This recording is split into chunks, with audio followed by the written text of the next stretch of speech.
Mangaluru high court ಪೀಠಕ್ಕೆ ಉತ್ತರ ಕನ್ನಡ ಸೇರ್ಪಡೆಗೆ ವಿರೋಧ ಕೇಳಿ ಬರ್ತಿದೆ. ಸರ್ಕಾರದ ನಿರ್ಧಾರಕ್ಕೆ ಜಿಲ್ಲೆಯ ವಕೀಲರು ಕೆರಳಿ ಕೆಂಡವಾಗಿದ್ದಾರೆ. ಇದೀಗ ಉತ್ತರ ಕನ್ನಡ ಜಿಲ್ಲೆ ಸೇರ್ಪಡೆ ಆಗಬಾರದು ಅಂತ ಹೋರಾಟಕ್ಕೆ ಸಿದ್ಧತೆ ನಡೀತಾ ಇದೆ. ಈ ಕುರಿತ ರಿಪೋರ್ಟ್ ಇಲ್ಲಿದೆ.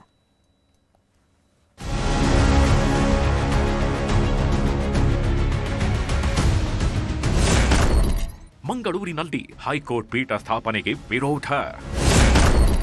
ಉತ್ತರ ಕನ್ನಡದ ಕಾರವಾರದಲ್ಲಿ ಬೃಹತ್ ಹೋರಾಟಕ್ಕೆ ಸಿದ್ಧತೆ. ಮಂಗಳೂರು ಹೈಕೋರ್ಟ್ ಪೀಠಕ್ಕೆ ಉತ್ತರ ಕನ್ನಡ ಜಿಲ್ಲೆ ಸೇರ್ಪಡೆ ನಿರ್ಧಾರಕ್ಕೆ ತೀವ್ರ ವಿರೋಧ ಕೇಳಿಬರ್ತಿದೆ. ಹೀಗಾಗಿ ವಕೀಲರ ಸಂಘ ಉತ್ತರ ಕನ್ನಡದ ಕಾರವಾರದಲ್ಲಿ ಬೃಹತ್ ಹೋರಾಟಕ್ಕೆ ಸಜ್ಜಾಗ್ತಿದೆ. ಪ್ರಸ್ತುತಗಿರುವ ಧಾರವಾಡ ಪೀಠದ ವ್ಯಾಪ್ತಿಯಲ್ಲದೆ ಉತ್ತರ ಕನ್ನಡ ಜಿಲ್ಲೆ ಮುಂದುವರೆಸಬೇಕು, ಇಲ್ಲವಾದಲ್ಲಿ ಜಿಲ್ಲೆಯ ಮಧ್ಯಭಾಗದಲ್ಲಿಯೇ ಹೊಸ ಪೀಠ ಸ್ಥಾಪಿಸಬೇಕೆಂದು ನ್ಯಾಯವಾದಿಗಳ ಸಂಘ ಸರ್ಕಾರ ಹಾಗೂ ಹೈಕೋರ್ಟ್ಗೆ ಆಗ್ರಹಿಸುತ್ತಿದೆ. ಕಾರವಾರದಿಂದ ಮಂಗಳೂರಿಗೆ 267 ಕಿಲೋಮೀಟರ್ ದೂರವಿದ್ದು ಸುಮಾರು 5 ಗಂಟೆಯ ಪ್ರಯಾಣವಾಗಿದೆ. ಆದರೆ ಧಾರವಾಡ ಕೇವಲ 174 ಕಿಲೋಮೀಟರ್ ಅಂತರದಲ್ಲಿದೆ. ಜಿಲ್ಲೆಯ ಹಳಿಯಾಳದಿಂದ ಮಂಗಳೂರಿಗೆ 7 ತಾಸು ಪ್ರಯಾಣ, ಇನ್ನು ಧಾರವಾಡಕ್ಕೆ ಕೇವಲ 8 ಕಿಲೋಮೀಟರ್ ಅಂತರವಿದೆ. ಹೀಗಾಗಿ ಮಂಗಳೂರಿಗೆ ವ್ಯಾಪ್ತಿ ಬದಲಾಯಿಸಿದ್ರೆ ಸಾರ್ವಜನಿಕರಿಗೆ ಮತ್ತು ವಕೀಲರಿಗೆ ತೀವ್ರ ತೊಂದರೆಯಾಗಲಿದೆ. ಇದನ್ನು ಖಂಡಿಸಿ ಕಾರವಾರದಲ್ಲಿ ಈಗ ದೊಡ್ಡ ಹೋರಾಟಕ್ಕೆ ವಕೀಲರು ಸಿದ್ಧತೆ ನಡೆಸುತ್ತಿದ್ದಾರೆ.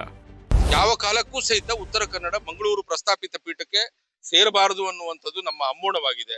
ಅದನ್ನ ಎಲ್ಲಾದ್ರೂ ಮಧ್ಯವರ್ತಿ ಸ್ಥಳದಲ್ಲಿ ಹೊನ್ನಾವರದಲ್ಲೋ ಭಟ್ಕಳದಲ್ಲೋ ಮಾಡಿದ್ರೆ ಒಳ್ಳೇದಿತ್ತು. ಇಲ್ಲ, ಧಾರವಾಡ ಪೀಠದಲ್ಲೇ ನಮ್ಮನ್ನ ಮುಂದುವರಿಸಿ ಎನ್ನುವಂತ ಆಗ್ರಹವನ್ನ ನಾವು ಈ ಸಂದರ್ಭದಲ್ಲಿ ಮಾಡ್ತಾ ಇದ್ದೀವಿ.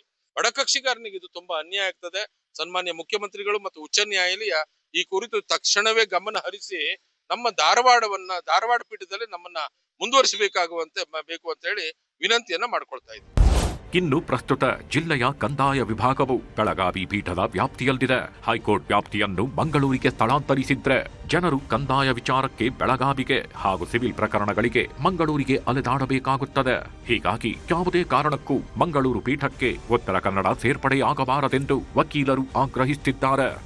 ನಮ್ಮ ಉತ್ತರ ಕನ್ನಡದಲ್ಲಿ ಪೀಠವನ್ನ ಧಾರವಾಡಿಂದ ಮಂಗಳೂರಿಗೆ ಸ್ಥಳಾಂತರ ಮಾಡ್ಬೇಕಂತ ಇದೆ. ಇದು ತುಂಬಾ ಕಷ್ಟಕರವಾದ ವಿಷಯ ಆಗಿದ್ದು ನಾವು ಸಂಪೂರ್ಣವಾಗಿ ನಮ್ಮ ಸಂಘದ ಅಧ್ಯಕ್ಷರಿಗೆ ಬೆಂಬಲ ಕೊಟ್ಕೊಂಡು ಯಶಸ್ವಿ ರ್ಯಾಲಿಯನ್ನು ಯಶಸ್ವಿ ಮಾಡ್ತೇವೆ.